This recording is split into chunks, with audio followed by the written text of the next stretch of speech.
if I lay down and I play dead and I stay dead, maybe you'll get sick of being the monster out of my head, under my bed. Think you're something out of my nightmares, standing right there. But if I lay down and I play dead and I stay dead, then will you get bored of killing me? हमने सोचा कि आज सब्जी लेते हैं market से, चलते हैं साथ में। और जैसे आए हम लोग ना, वैसे क्या हुआ, लाइट चली गई। चलिए, फिर भी सब्जी तो लेनी है, सामान तो लेना ही है, चलिए चलते हैं। तो लाइट ना होने की वजह से मैं मार्केट में शूट नहीं कर पाई थी। कल रात को ही मैं वेजिटेबल्स लाई थी। Hello everyone, welcome my new vlog. आज मैं आप सबके साथ शेयर करने वाली हूँ अपना फुल डे रूटीन। सुबह के 9 बज रहा है और यहाँ से आज का मेरा रूटीन स्टार्ट होता है। तो कल रात को ही मैं वेजिटेबल्स सारी लेके आई थी और मेरी तरफ टमाटो बहुत ज़्यादा कॉस्टली हैं और ये रेड चिलीज़ मुझे बहुत अच्छी लग रही थी, देखने में अट्रैक्टिव लग रही थी। फ़र्स्ट टाइम इस तरह की रेड चिली मैं लेके आई हूँ घर में। कुछ ना कुछ तो मैं बनाऊँगी और आप सबके साथ ज़रूर शेयर करूँगी। और लेमन भी बहुत अच्छे प्राइस में मिल गए थे, तो मैंने लेमन ले लिए हैं। और इतने लेमन वैसे नहीं यूज़ होते मेरे यहाँ, ये कम से कम नहीं तो समझ लीजिए मेरे यहाँ का 1 महीने का है लेमन स्टोर। तो यहाँ पर मैंने सारे लेमन रख दिए हैं। अच्छा, घर में छोटा फ्रिज होना तो ऑर्गेनाइज़ करना बहुत ज़्यादा मुश्किल हो जाता है, बहुत ज़्यादा दिमाग लगाना पड़ता है कि किस तरह से हम सारी वेजिटेबल्स को स्टोर करें। और रोज़ रोज़ तो हम मार्केट जा नहीं सकते हैं कि वेजिटेबल्स लाएं और उनको फिर यूज़ करें।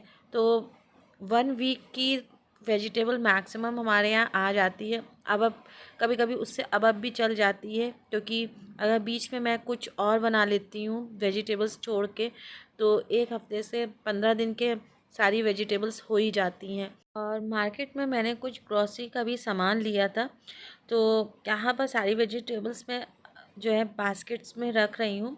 और जो आप ब्लैक वाले कंटेनर देख रहे हो, ये जो ऑनलाइन हम लोग फूड मंगाते हैं ना रेस्टोरेंट से, तो उसके साथ जब वो कंटेनर मिलते हैं तो मैं इस वेजिटेबल स्टोर करने के यूज़ में ले लेती हूँ। इससे बहुत ही आराम रहता है मुझे, क्योंकि एक छोटा सा फ्रिज है, स्पेस कम लगती है और वेजिटेबल्स अच्छी खासी आ जाती हैं, अच्छी खासी स्टोर हो जाती हैं। और यहाँ पर मैंने चिलीज़ ली थी ग्रीन वाली, तो उसमें थोड़े से ख़राब चिलीज़ थी, तो मैंने जो है उनको निकाल दिया, नहीं तो ये ख़राब हो जाएंगी। और इनको वॉश करके ही मैं रखूँगी। तो सैलड का भी मैंने कुछ सामान ले ही लिया था। और बहुत ज़्यादा वेजिटेबल्स महंगी हो चुकी हैं।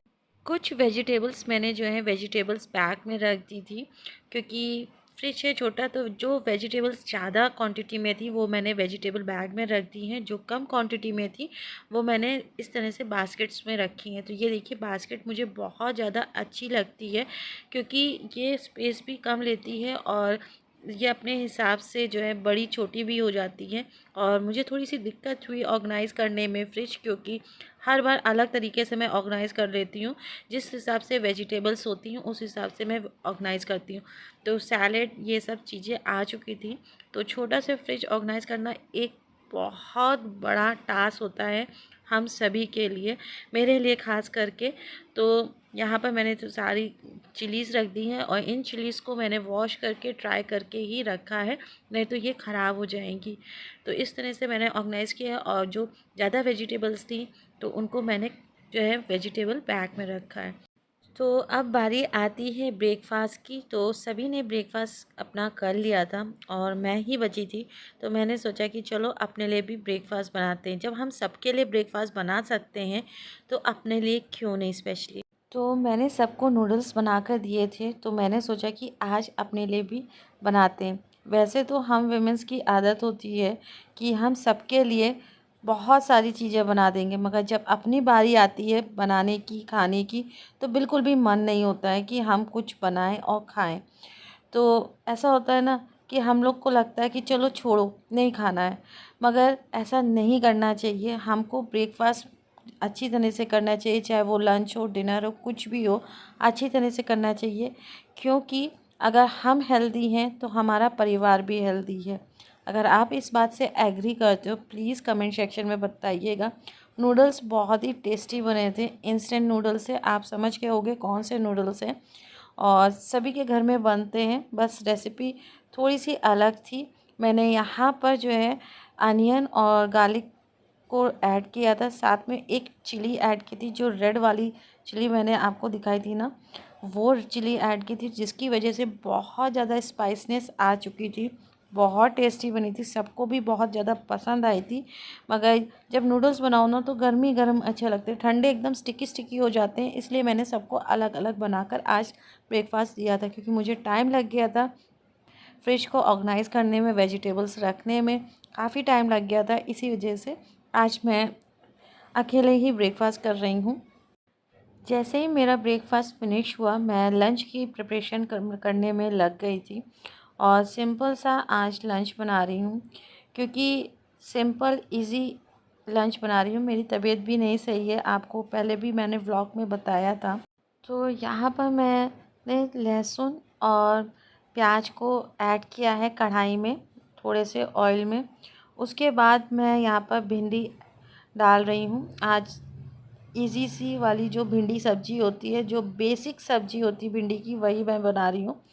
बहुत से लोगों के यहाँ भिंडी में मसाले पड़ते हैं, मगर मेरे यहाँ मेरी तरफ मसाले नहीं पड़ते हैं। जैसे मेरी मम्मी बनाती थी सेम वैसे ही मैं बना रही हूँ। यहाँ पर मैंने भिंडी को डाल दिया था कढ़ाई में, उसके बाद सॉल्ट को ऐड कर दिया। बहुत से लोग बाद में सॉल्ट को ऐड करते हैं, मगर मैं साथ में ही ऐड कर देती हूँ, जिससे जो है भिंडी चिपचिपी नहीं बनती, स्टिकी स्टिकी नहीं बनती है, और बहुत अच्छी बनती है। एक साइड मेरी सब्ज़ी हो रही थी, और एक साइड मैंने रोटी बनाना स्टार्ट कर दिया था।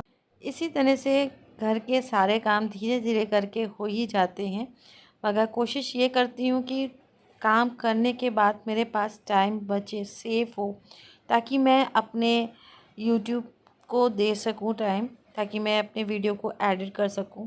वैसे तो मैं मॉर्निंग में हाफ़ वीडियो एडिट कर ही लेती हूँ, और आफ्टरनून में मैं हाफ़ करती हूँ। ये चीज़ मैंने आपको पहले भी बताई थी। तो हमारा लंच रेडी हो चुका है।